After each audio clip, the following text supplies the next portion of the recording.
इस वीडियो में हम variable frequency control for voltage source, मतलब अगर हम सप्लाई देते हैं वोल्टेज इंडक्शन मोटर को, 3 फेज इंडक्शन मोटर को, तो यूजुअली हम क्या करते हैं ना कि इंडक्शन मोटर का जो इक्विवेलेंट सर्किट है हम वहीं से ही स्टार्ट करते हैं। तो इंडक्शन मोटर का इक्विवेलेंट सर्किट कुछ इस तरह से बन जाता है, जहाँ पर हमारा जो रोटर रेजिस्टेंस है और जो स्टेटर रेजिस्टेंस है उसका हम इस तरह से दिखा सकते हैं। अगर हम इसको R1 X1 की तरह ही लिखें और यहाँ पर डैश यूज़ ना करके X2 R2 यूज़ करें, जो कि पर फेज़ रोटर रेजिस्टेंस और पर फेज़ लीकेज रिएक्टेंस और per phase magnetising reactance, supply voltage V, EMF induced E1, EMF induced E2 सब बराबर ही होंगे, नियरली फेज डिफरेंस होंगे उनमें। और यहाँ पर R2 बाय, तो यहाँ पर जो मैकेनिकल लोड है वो R2 1 - S - 1 की तरह रिप्रेजेंट हो सकता है। इस इक्विवेलेंट सर्किट को हम रीड्रॉ भी कर सकते हैं।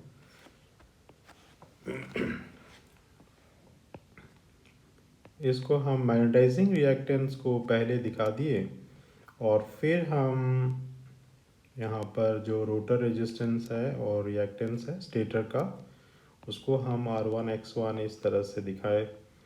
और यहाँ पर हम X2 और ये जो R2 वाला टर्म है ना, इसको हम मिलाकर यहाँ पर दिखा देते हैं डायरेक्टली। तो यहाँ पर जो R2 रेजिस्टेंस है वो इस तरह से वेरिएबल रेजिस्टेंस होगा और ये जो वैल्यू होगी वो R2/S होगी। R2/S ये हो गया हमारा रोटर के साइड जो रेजिस्टेंस है, और जो मैग्नेटाइजिंग रिएक्टेंस है वो XM हो गया। तो यहाँ पर क्या होता है ना, जो सप्लाई वोल्टेज E1 और E2 ये तीनों की जो वैल्यू हो जाती है वो दोनों समान हो जाती है।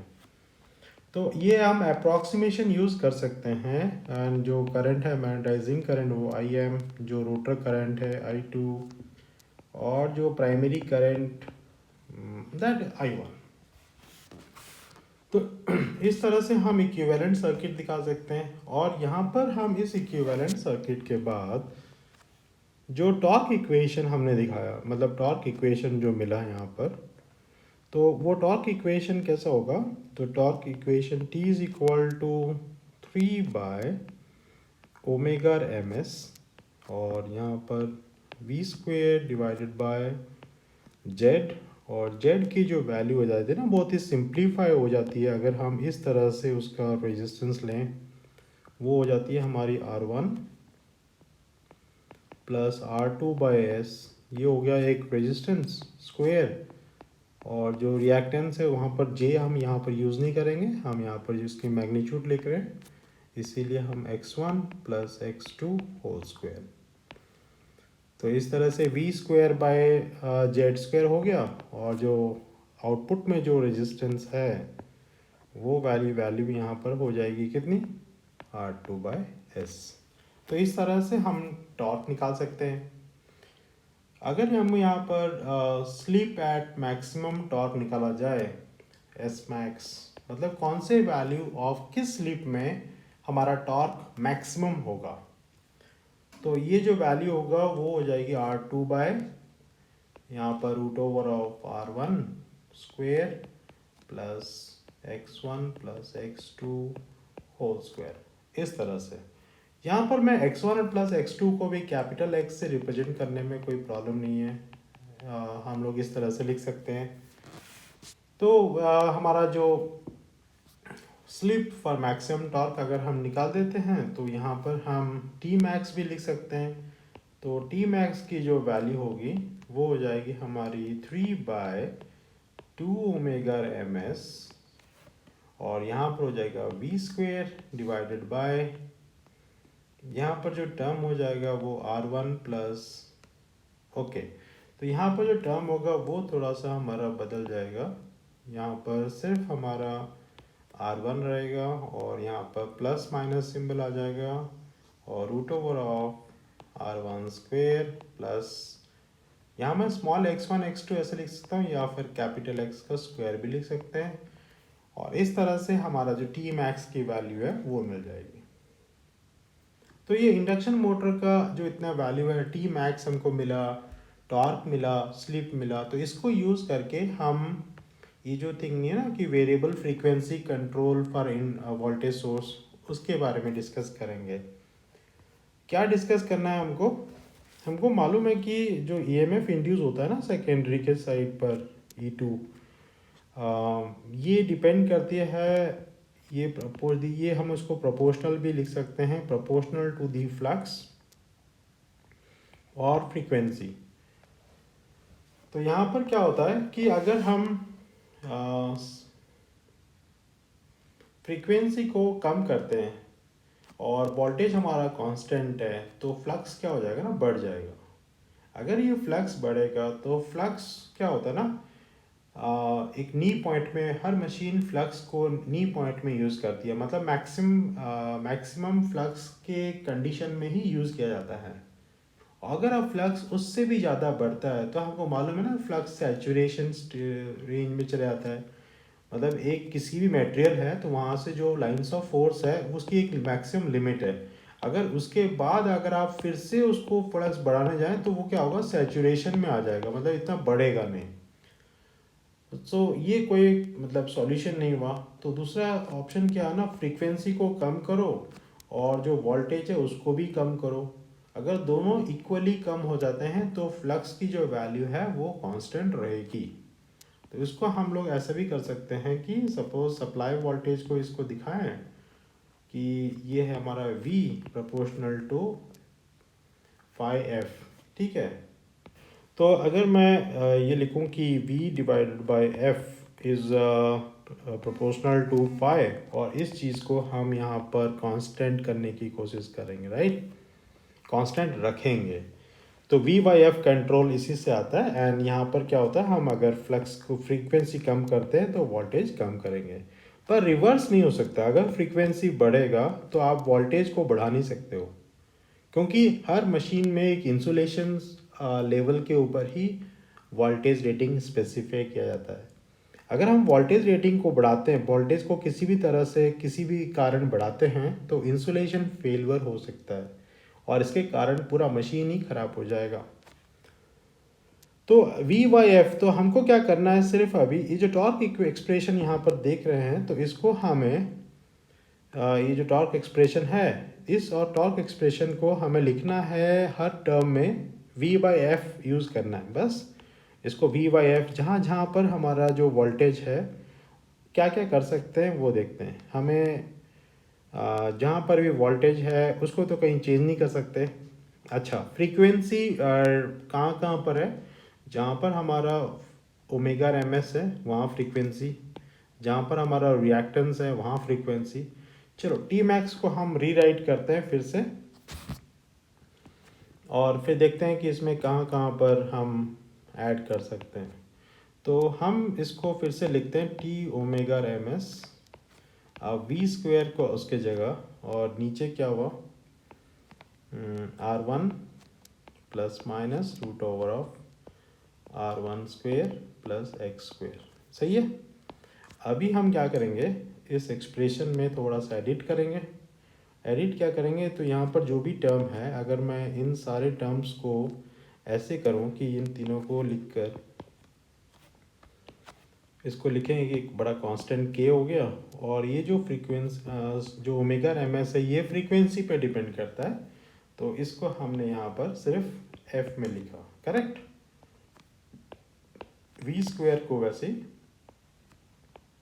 R1 plus minus root over of R1 square, और जो स्मॉल x है, x की वैल्यू क्या है, x की वैल्यू है x1 प्लस x2, तो ये फ्रीक्वेंसी पर डिपेंड करता है। तो हम यहाँ पर 4 पाई square f square L1 plus L2 भी लिख सकते हैं स्क्वेयर करके। तो ये हो गया हमारा f स्क्वायर यहाँ पर टर्म्स है। तो जहाँ जहाँ f स्क्वायर टर्म्स है हम क्या करते हैं, ये जो f स्क्वायर है ना इसको बाहर निकाल लेते हैं। बाहर मतलब यहाँ पर एफ स्क्वायर हो जाएगा और हर जगह एफ स्क्वायर, यहाँ पर एफ स्क्वायर, यहाँ पर एफ डिवाइड होगा, ऐसे करके होगा। तो क्या होगा ना, यहाँ से एफ स्क्वायर तो कट जाएगा, यहाँ नीचे एफ स्क्वायर आ जाएगा, बाहर आएगा तो यहाँ पर एफ ही आएगा, करेक्ट। और यहाँ पर आएगा तो यहाँ पर एफ आएगा, एफ स्क्वायर नहीं आएगा। तो ये एफ और ये एफ दोनों मिला के एफ स्क्वायर हो गया, ये यहाँ पर चले जाएंगे। तो इस चीज़ को हम लोग इस तरह से लिख सकते हैं के into V square by F square. तो यहाँ पर जो दोनों एफ स्क्वायर थे ये वाले और यहाँ पर जो और एक एफ वाला था, ये दोनों यहाँ पर एडजस्ट हो गए और यहाँ नीचे बचा हमारा R one by F plus minus root over of R one by F का whole square plus 4 pi square L1 plus L2 whole square. तो ये हमारा हो गया टॉर्क, मैक्सिमम टॉर्क का एक्सप्रेशन। अगर अभी हम देखें कि अगर फ्रीक्वेंसी की वैल्यू, अगर हमारी जो फ्रीक्वेंसी की वैल्यू 50 है, राइट, 50 हर्ट्ज, तो ये वाले टर्म तो बहुत ही ज़्यादा होगा ना, नहीं बहुत कम हो जाएगा, क्योंकि R1 की वैल्यू वैसे भी कम होती है, उसमें डिवाइड किया 50, फिर उसका स्क्वायर ले लिया, तो ये वाला टर्म तो नेग्लेजिबल है, मतलब बहुत छोटी हो जाएगी। तो आपका ये वाला टर्म रह जाता है, ये वाला टर्म भी इसके कंपैरिजन में बहुत ही छोटा हो जाएगा। तो आपका सिर्फ एक ही टर्म बचेगा, वो है ये।